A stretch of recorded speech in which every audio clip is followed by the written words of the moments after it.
तो welcome back guys. इस video series में हम विजन आईएएस की जो मंथली मैगजीन्स हैं उनको डिस्कस करेंगे। और अभी हम जो एक इम्पोर्टेंट आपकी मैगजीन थी अप्रैल मंथ की, तो उसमें मुझे एक दो इम्पोर्टेंट चीज़ें बहुत इम्पोर्टेंट लगी जो आपके प्री के लिए और मेंस के लिए इम्पोर्टेंट हो सकती है। क्योंकि इस साल ये जो स्टैंडिंग डिपॉजिट फैसिलिटी है इसको पहली बार इंट्रोड्यूस किया गया है इंडिया में, इसलिए ये आपके लिए इम्पोर्टेंट हो जाता है, राइट, बैंकिंग वाले टॉपिक से। तो ये स्टैंडिंग डिपॉजिट फैसिलिटी है क्या, इसके लाने की जरूरत क्यों पड़ी? सबसे पहले सिनारियो को समझो। सिनारियो सर ये है कि जो कोविड-19 आया, कोविड-19 के टाइम पे डिमांड लोगों की बहुत कम हो गई थी। डिमांड क्यों कम हो गई? क्योंकि लोगों की नंबर वन इनकम घट गई, ठीक है, इनकम घट गई, इसलिए उनकी फिर डिमांड्स भी कम कम हो गई मार्केट में। दूसरी बात, लोगों में एक फियर फैक्टर बहुत ज्यादा था कि उनमें एक फियर था कि कहीं हम अपनी इनकम लूज तो नहीं कर देंगे फ्यूचर में। अभी उनके पास सेविंग है, बट कहीं हम उस इनकम को फ्यूचर में लूज तो नहीं कर देंगे क्योंकि हमारी जॉब लॉस हो रहा है। इस वजह से कोविड के टाइम पे बहुत बहुत ज्यादा ये आपकी जो है डिमांड घट गई थी। लेकिन इस डिमांड को बूस्ट करने के लिए सरकार ने क्या किया, एक बहुत लूज मॉनेटरी पॉलिसी अपनाई, राइट। लूज मॉनेटरी पॉलिसी मतलब जो इंटरेस्ट रेट है इसे बहुत घटा दिया आरबीआई ने, राइट। जो रेपो रेट हो गया, रिवर्स रेपो रेट हो गया, इन्हें बहुत घटा दिया, काफी कम कर दिया, ताकि बैंकों को इजीली लोन मिल सके और बैंक उस लोन को इजीली आगे कंज्यूमर्स में डिस्ट्रीब्यूट कर सके और कंज्यूमर उस पैसे से डिमांड क्रिएट कर सके मार्केट में। This was the process. लेकिन इसकी वजह से जो आपके जो लिक्विडिटी है ये बहुत ज्यादा बढ़ गई, हद से ज्यादा मार्केट में। और हमें पता है जब पैसा ज्यादा हो जाए, कैश फ्लो ज्यादा हो जाए, तो उसकी वजह से इन्फ्लेशन बढ़ने के चांसेस रहते हैं।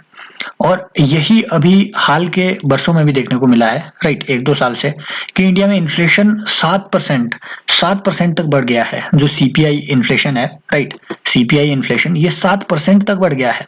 और मॉनेटरी पॉलिसी कमेटी को अभी के हिसाब से 4 ± 2 ये लेवल मेंटेन करने के लिए अभी उन्हें मैंडेट मिला हुआ है कि 2% से लेकर के 6% तक आपने इन्फ्लेशन रखना है, इससे ज्यादा इससे कम नहीं होने देना है। बट इन्फ्लेशन इंडिया में काफी तेजी से बढ़ रहा है। इसी लिक्विडिटी को एब्जॉर्ब करने के लिए, जो एक्सेस लिक्विडिटी है, इसी को एब्जॉर्ब करने के लिए एक नई फैसिलिटी लाई गई जिसे हम कहते हैं स्टैंडिंग डिपॉजिट फैसिलिटी। इसके सबसे पहले फीचर समझो।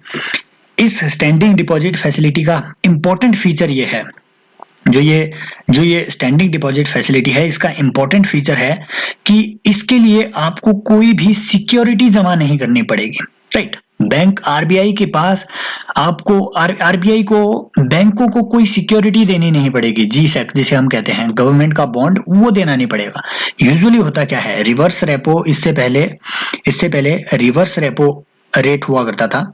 उस रिवर्स रेपो में क्या होता था कि अगर बैंकों के पास एक्सेस लिक्विडिटी है, अगर बैंकों के पास एक्सेस मनी है, तो वो अपना मनी आरबीआई को देंगे और आरबीआई उन्हें इंटरेस्ट पे करेगी और साथ में उतनी ही वैल्यू के उन्हें गवर्नमेंट बॉन्ड इशू किए जाएंगे।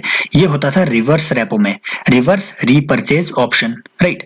रिवर्स रेपो में क्या होता था कि बैंक अपना पैसा आरबीआई को देंगे, आरबीआई उस पे एक सर्टेन इंटरेस्ट पे करेगा 3%, 3.5% तक, और साथ में आरबीआई उतनी ही वैल्यू के, जितने वैल्यू का इन्होंने फंड पार्क किया हुआ है आरबीआई के पास, उतनी ही वैल्यू के गवर्नमेंट बॉन्ड आरबीआई को इशू करने पड़ते थे बैंकों को, राइट।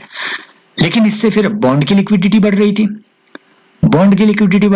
क्यों? क्योंकि आरबीआई ज्यादा से ज्यादा बॉन्ड इशू कर रहे थे बैंकों को, राइट। आरबीआई को बॉन्ड इशू करने पड़ रहे थे बैंकों को, और मार्केट में बॉन्ड की मात्रा बढ़ गई, बॉन्ड की लिक्विडिटी बढ़ गई। और हमें पता है मार्केट में अगर कोई चीज बढ़ रही है तो उसके दाम घटेंगे। गवर्नमेंट बॉन्ड के दाम फिर घट रहे थे। और हमें अगर आपने थोड़ी भी इकोनॉमी पढ़ी हुई है तो आपको पता है कि गवर्नमेंट बॉन्ड के जो फेस वैल्यू है, राइट, जो मार्केट वैल्यू है गवर्नमेंट बॉन्ड की, वो जितनी कम होगी उतनी ज्यादा उस बॉन्ड में यील्ड सरकार को देनी पड़ेगी, मतलब उतना ज्यादा इंटरेस्ट रेट सरकार को पे करना पड़ेगा, राइट। ये प्रॉब्लम हो रही थी सरकार को। इसीलिए आरबीआई एक्ट में एक अमेंडमेंट लाया गया और उसके तहत आरबीआई को ये पावर दी गई थी कि वो कभी भी, राइट, ये 2018 में आरबीआई एक्ट में एक अमेंडमेंट लाया गया था। इसके तहत आरबीआई को एम्पावर किया गया कि वो इस तरीके की कोई डिपॉजिट फैसिलिटी वो लॉन्च कर सकते हैं। और इम्पोर्टेंटली इस डिपॉजिट फैसिलिटी में कोई भी उन्हें अपनी सिक्योरिटी नहीं देनी पड़ेगी, गवर्नमेंट सिक्योरिटी आरबीआई को इशू नहीं करनी पड़ेगी। बिना गवर्नमेंट सिक्योरिटी इशू किए बैंक अपना पैसा वहां पार्क कर सकते हैं, right. This is the main feature जो आपको याद रखना है, इसी पे ही आपको क्वेश्चन बन सकता है। एक इंपॉर्टेंट बात, जो स्टैंडिंग डिपॉजिट फैसिलिटी है, इसमें आपने जितना भी पैसा पार्क किया हुआ है बैंकों ने, वो कैश रिजर्व रेशो रिक्वायरमेंट के लिए क्वालिफाई नहीं होगा, बट जो स्टैट्यूटरी लिक्विडिटी रेशो है, एसएलआर है, उसके लिए ये क्वालिफाइड है। याद रखना है। सीआरआर क्या होता है? सीआरआर मतलब बैंकों को अपने टोटल जो उनके net demand and time liability होती है, मतलब बैंकों को जितना पैसा अपने कस्टमर्स को वापस देना है। होता क्या है, हम लोग बैंकों में जाते हैं, हम बैंकों के कस्टमर हैं, अपना पैसा हम बैंकों में डालेंगे, राइट। वो बैंक की लायबिलिटी है, बैंकों को वो पैसा हमें वापस करना है। तो बैंकों की ये जितनी भी लायबिलिटी होगी उसका एक सर्टेन परसेंट, लगभग 3-4%, राइट, उन्हें कैश के तौर पे राइट, कैश के तौर पे आरबीआई के पास जमा करना होगा। उसे हम कहते हैं कैश रिजर्व रेशो। तो ये जो आपकी स्टैंडिंग डिपॉजिट फैसिलिटी है, ये कैश रिजर्व रेशो में कंसीडर नहीं होगी, बट स्टैट्यूटरी लिक्विडिटी रेशो, जिसका मतलब होता है कि बैंकों को अपने इस टोटल एनडीटीएल का टोटल सर्टेन परसेंट, 18 से 20% उन्हें गवर्नमेंट बॉन्ड्स में, या फिर जो जो आपके फिक्स एसेट होते हैं, जैसे आपका राइट, जैसे आपका गोल्ड हो गया, राइट, गवर्नमेंट बॉन्ड हो गए, राइट, इस तरीके के जो आपके बॉन्ड्स होंगे, राइट, जो गारंटेड एसेट्स होंगे, उनमें बैंकों को जो पैसा रखना होगा उसे हम कहते हैं स्टैट्यूटरी लिक्विडिटी रेशो। तो ये एसएलआर के लिए तो क्वालिफाइड है, बट ये सीआरआर के लिए क्वालिफाइड नहीं है। ये दूसरी बात आपने याद रखनी है, इंपॉर्टेंट बात, प्री में पूछ सकते हैं। और ये एसडीएफ इंपॉर्टेंट बात है कि जो आपका मॉनेटरी पॉलिसी कॉरिडोर होता है, राइट, जिसे हम एलएएफ कॉरिडोर भी कहते हैं, liquidity adjustment facility corridor, right. ये एलएएफ कॉरिडोर पहले क्या होता था, जो आपका रिवर्स रेपो होता था, राइट, जो आपका आरआर होता था, रिवर्स रेपो रेट, राइट, उसके बीच का डिफरेंस, और आपका जो मार्जिनल स्टैंडिंग फैसिलिटी रेट होता है, एमएसएफ रेट। एमएसएफ रेट क्या है? एमएसएफ रेट एक ऐसा रेट है जिसमें बैंक ओवरनाइट बोरोविंग कर सकता है रिजर्व बैंक ऑफ इंडिया से, राइट। और कितनी बोरोविंग कर सकता है? इनकी जितनी भी डिमांड और टाइम लायबिलिटी है उसका 2% तक ये बोरो कर सकता है एमएसएफ रेट के तहत। और यूजुअली ये एमएसएफ रेट रेपो रेट से अराउंड 1% हाई होता है, राइट। तो जो आपका लिक्विडिटी एडजस्टमेंट फैसिलिटी कॉरिडोर होता था, एलएएफ कॉरिडोर, वो होता था रिवर्स रेपो रेट और एमएसएफ रेट के बीच का डिफरेंस। अब इस रिवर्स रेपो रेट को यहां से हटा दिया गया है, ये डेड नहीं हुआ है, ये अभी भी एग्जिस्ट करता है, लेकिन जो एलएएफ कॉरिडोर अब कंसिडर किया जाएगा वो होगा आपका स्टैंडिंग डिपॉजिट फैसिलिटी और मार्जिनल स्टैंडिंग फैसिलिटी के बीच का डिफरेंस, राइट। तो अभी के हिसाब से आपकी जो एसडीएफ रेट है ये लगभग 3.85 इन्होंने इतना कर रखा हुआ था, राइट। ये बातें कुछ है इंपॉर्टेंट है, स्टैट्यूटरी इसमें प्रावधान करने पड़े थे इसको लाने के लिए, और उर्जित पटेल कमेटी आपने याद रखना है, इसके रिकमेंडेशन पे इसको लाया गया है। और उर्जित पटेल कमेटी एक और चीज के लिए याद रखनी है आपने, वो है आपका monetary policy committee. Monetary policy committee भी उर्जित पटेल कमेटी के रिकमेंडेशन पे ही क्रिएट की गई है, जिसके आपके 6 मेंबर्स होते हैं, राइट। आरबीआई गवर्नर इसका चेयरमैन होता है, 3 मेंबर्स आरबीआई की ओर से होते हैं और 3 गवर्नमेंट मेंबर्स होते हैं, राइट। तो ये कुछ ऐसी बातें हैं जो आपने इस पूरे आर्टिकल से याद रखनी है प्री के लिए। मेंस में इंपॉर्टेंट बात आपने याद रखनी है कि इससे जो है आपकी लिक्विडिटी एब्जॉर्ब होगी, राइट।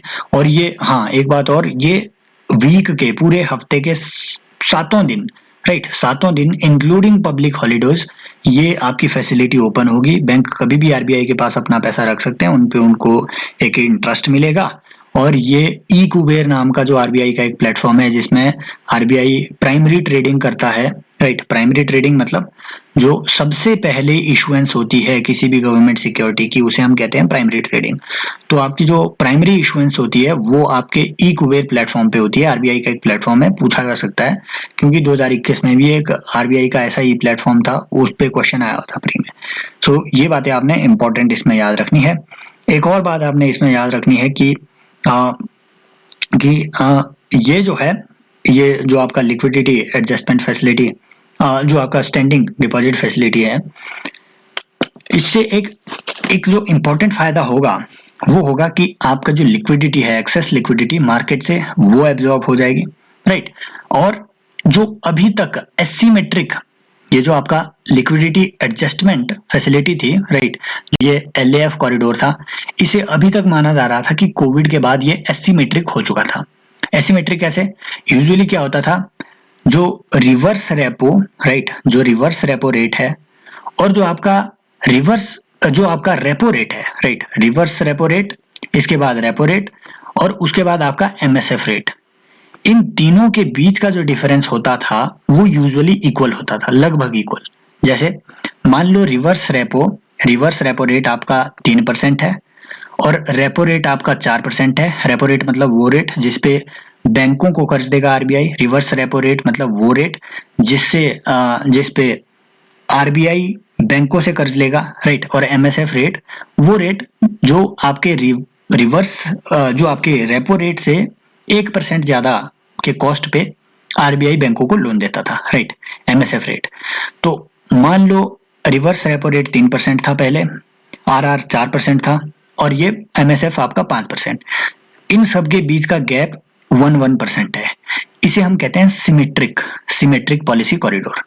लेकिन ये एसिमेट्रिक हो चुका था कोविड के टाइम पे, क्योंकि आरबीआई ने रिवर्स रेपो रेट बहुत ही ज्यादा घटा दिया ताकि बैंक अपना पैसा आरबीआई के पास पार्क ना कर पाए, और जो आपका रेपो रेट है ये इन्होंने थोड़ा कम घटाया, राइट। तो ये कुछ इंपॉर्टेंट बातें हैं जिससे कि ये आपका जो बैलेंस होता था इक्वल रेट डिफरेंस का, ये बिगड़ गया था। लेकिन अब स्टैंडिंग डिपॉजिट फैसिलिटी के इंट्रोड्यूस होने से ये आपका जो पूरा सिस्टम है ये काफी करेक्ट हो जाएगा, राइट। और इसे हम कहते हैं symmetric policy corridor, liquidity adjustment facility corridor. तो एसिमेट्रिक कॉरिडोर को सिमेट्रिक बनाने की भी ये कोशिश है। एसिमेट्रिक क्या होता है? इम्बैलेंस्ड, एक तरफ बैलेंस्ड। इसी को बैलेंस करने की भी ये कोशिश है ताकि पॉलिसी कॉरिडोर हमारा एक बैलेंस्ड रहे और लिक्विडिटी को हम एब्जॉर्ब कर पाए, राइट। एक और इंपॉर्टेंट बात होती है लिक्विडिटी ट्रैप। लिक्विडिटी ट्रैप क्या होता है? जो आईएमएफ के हमारे जो उस टाइम के राइट, जो गीता गोपीनाथ जी हैं, उन्होंने ये टर्म काफी ज्यादा पब्लिक इस टर्म को काफी ज्यादा पब्लिसिटी दी, आपकी जो लिक्विडिटी ट्रैप है। ये क्या होता है?